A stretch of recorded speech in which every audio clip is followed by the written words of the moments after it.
Plaza Podcast.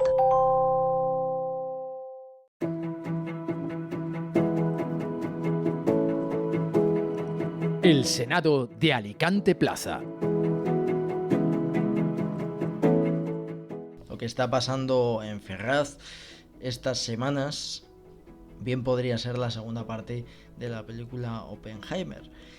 Y digo esto básicamente porque esto ha sido una bomba atómica que todavía no estamos ni vislumbrando las consecuencias que puede tener o la onda expansiva que puede tener, porque no dejamos de ver pues cómo se suceden las dimisiones, las continuas caídas del caballo como consecuencia de ese acorralamiento sospechoso hacia el que era secretario de organización del Partido Socialista Obrero Español, Santos Cerdán. Este famoso fontanero, que se encargó, como ocurre así en todos los partidos, de velar porque en la formación que él dirigía, para todos los que no lo sepan, para los que como la mayoría o que no han tenido, no sé si la suerte o la desgracia de formar parte de un partido político, los que de verdad mandan son precisamente estos fontaneros, son precisamente estos secretarios de organización que son los que se encargan, o mejor dicho, son de los que nadie se puede mover sin que ellos se enteren. Y así era el perfil de Santos Cerdán.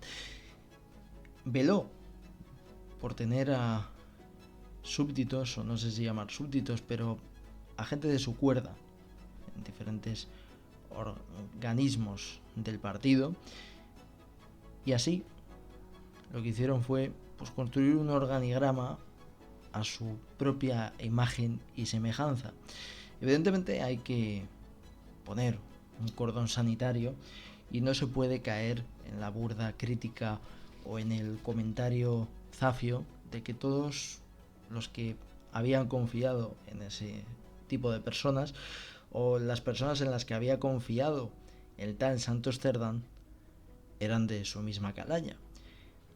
Y hay algunos señalando a diferentes personajes, como es el caso de Alejandro Soler, y en este caso hay que tener prudencia. No pueden pagar justos por pecadores. No digo que el señor Soler sea justo. El gran problema que hay es que en política da la sensación de que todos tienen muertos en el armario.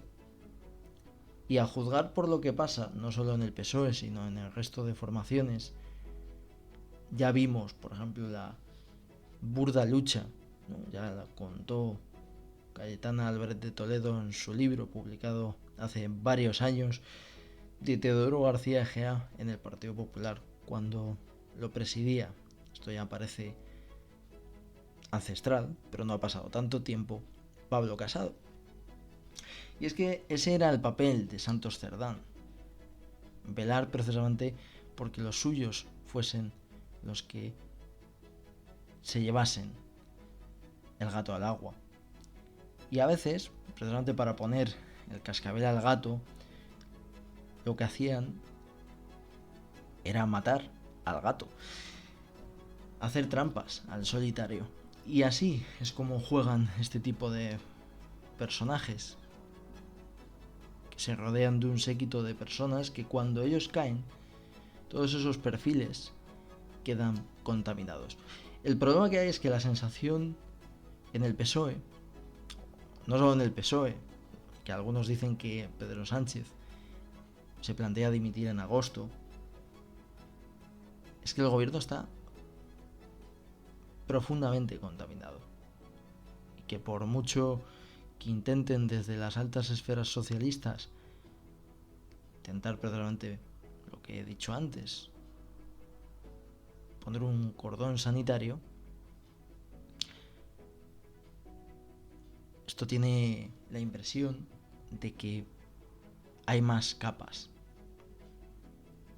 y que hay más conocimiento de lo que se cree, ¿no? Y que hay un nerviosismo profundo y de ahí viene la exageración, ¿no? Decía lo de la película Oppenheimer, pero la verdad parece que los camerinos de Ferraz hay más maquillaje que en los camerinos de Hollywood. Digo esto por ese maquillaje, no para disimular las arrugas, sino para aumentarlas, para exagerarlas, para, no sé si se acuerdan ya, lo digo porque pasa el tiempo volando, de ese famoso son las 5 y todavía no he comido. Espero que ustedes, por cierto, hayan comido. Un servidor ya ha comido, no puede grabar sin el estómago vacío, ¿no? Disculpen la frivolidad y la broma, pero ese comentario de Pedro Sánchez, y esto viene bien porque lo decía Gabriel Rufián y ahí estaba muy atinado, representa que viven alejados de la realidad. ¿Cuánta gente habrá a las 5 de la tarde sin comer? Porque tiene que trabajar, porque tiene que llevar el sustento a su casa.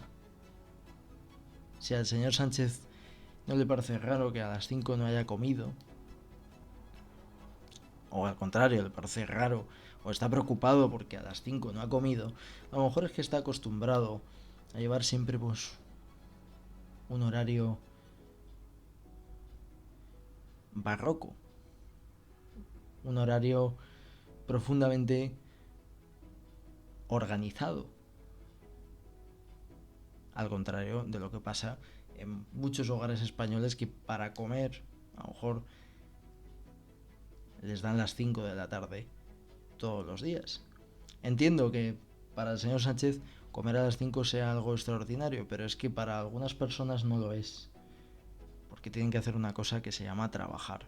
Y a veces esos horarios laborales que tenemos en España pues no les permiten a algunas personas comer a una hora decente.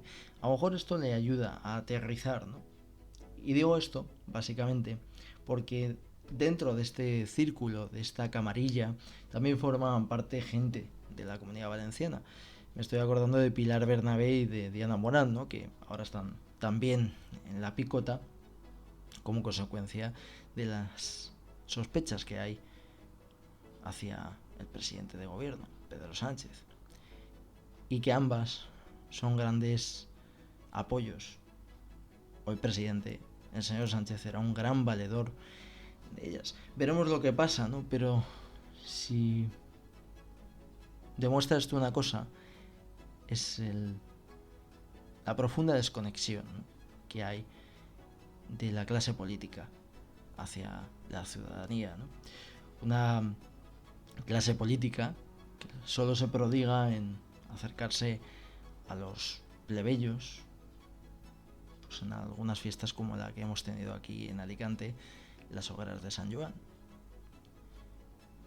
Pero parece que en el resto del tiempo, acuérdense cuando el señor Iglesias fue a comprar el supermercado y la gente se sorprendió,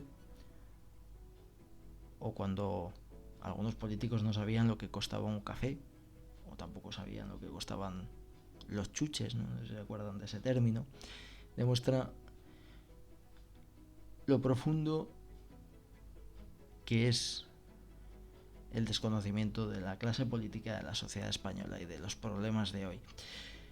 Y eso es precisamente porque el nivel de la clase política, como dijo un dirigente ya retirado de la primera línea, que alucinaríamos con el nivel que tienen los diputados. Y lo que demuestra precisamente que un señor como Santos Cerdán sea el que está manejando los hilos del Partido Socialista, el partido que está gobernando España, pone de manifiesto que en política, si alguno todavía no lo sabía, es que en política no están los mejores. Pero es que a lo mejor en la sociedad española tampoco lo estamos. ¿Qué tipo de autocrítica estamos haciendo? ¿Cuántos Santos Cerdán hay en los partidos políticos? ¿Y cuántos Santos Cerdán, Ábalos, Koldo y compañía hay en la sociedad española? Bienvenidos al Senado de Alicante Plaza. Comenzamos.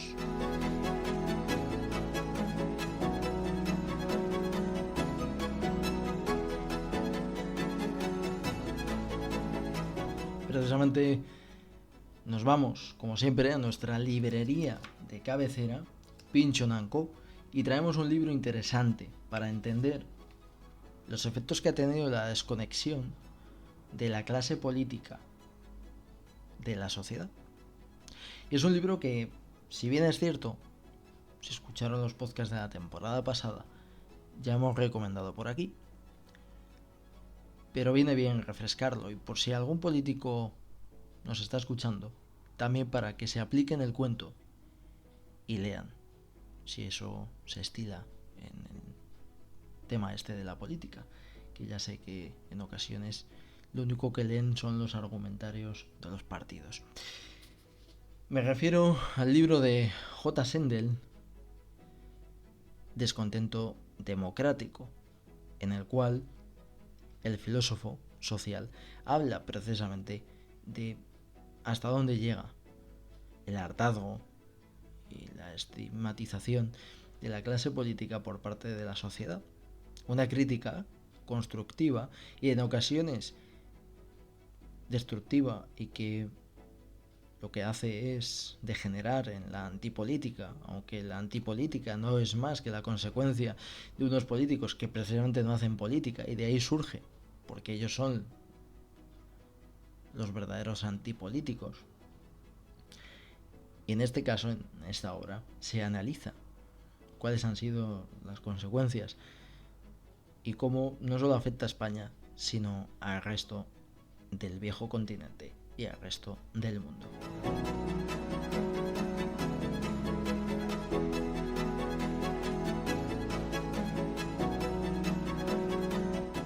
Tenemos al otro lado, para que ustedes no se saturen de mis titubeos, a un buen amigo de esta casa y un buen amigo de un servidor, Fernando Llopis, que viene pues con su corsario digital y nos aborda aquí, hace un abordaje en el Senado de Alicante Plaza para decirnos pequeñas pinceladas del caso Santos Cerdán.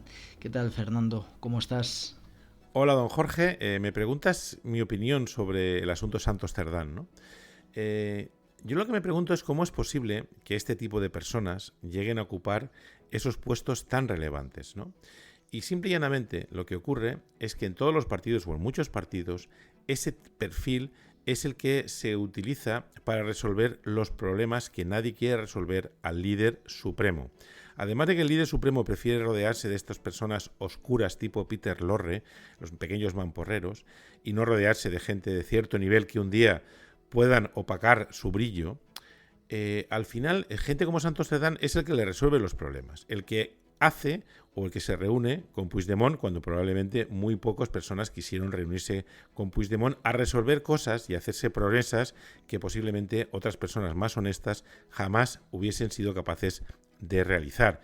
Y después, personas que son capaces de desmontar las organizaciones, hacer pequeñas triquiñuelas, poner votos falsos, etcétera, etcétera, etcétera, que no sé si los habrán hecho, pero es posible que sí, para ir poniendo a los peones del líder en todos y cada una de las agrupaciones para que le sigan apoyando.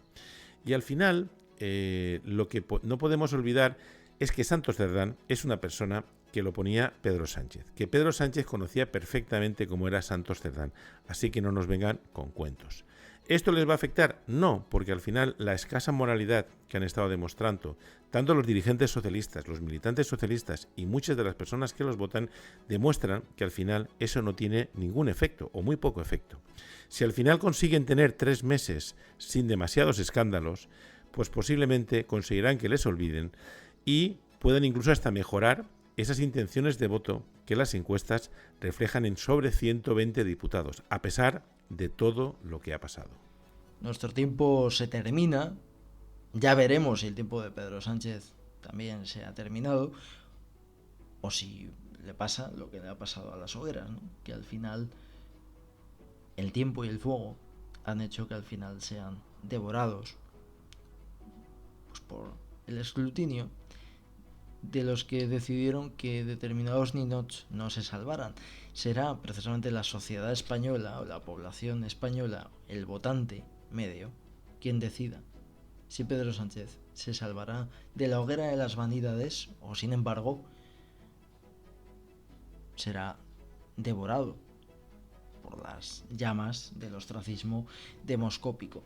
Veremos si se celebran elecciones, si hay adelanto electoral, pero desde luego ahora mismo la legislatura está en un momento muerto.